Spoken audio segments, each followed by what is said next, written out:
Hi, I'm Dr. Olga Szymanska and I'm a clinical psychologist who's been working for nearly a decade. I work here at BCPS as well as in the public sector, so in child and adolescent mental health at Maroondah Hospital. People often ask me, what do I specialise in? It's a hard question to answer because I see a bit of everything, but I do focus on that younger age group, the 0 to 30-year-olds. So by that I mean the preschoolers, the 0 to 5, the younger kids, teenagers, uni students and younger adults with a variety of difficulties.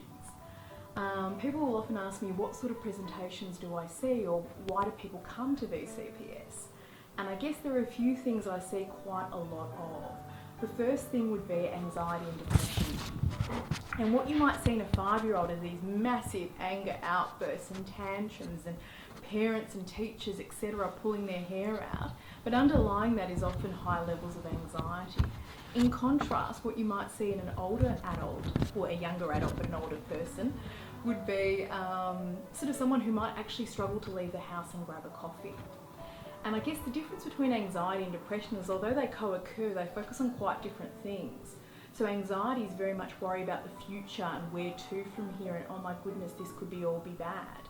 Whereas depression is very much focused on the past and sort of going over things that have happened and oh my God, that was so bad. We also see a lot of trauma here, and by that I mean physical, sexual or medical trauma. And I guess the purpose here is to work through that history. Another area that I really enjoy working in is the forgotten children. And when I say that, what I mean by that are people who have been the sibling or the child of someone who's had quite significant medical or psychiatric history, and as a consequence of the family, they've kind of been forgotten. Another thing, probably the most common thing of all, would be self-esteem difficulties, and that can sort of manifest in sort of self-hatred. So what can I bring to the practice? I think I'm an understanding and empathic and practitioner who can be direct when required. And the process here that I follow would be to meet with the young person, their family, perhaps their workplace, perhaps their school if needed, and work towards their goals, whatever they may be.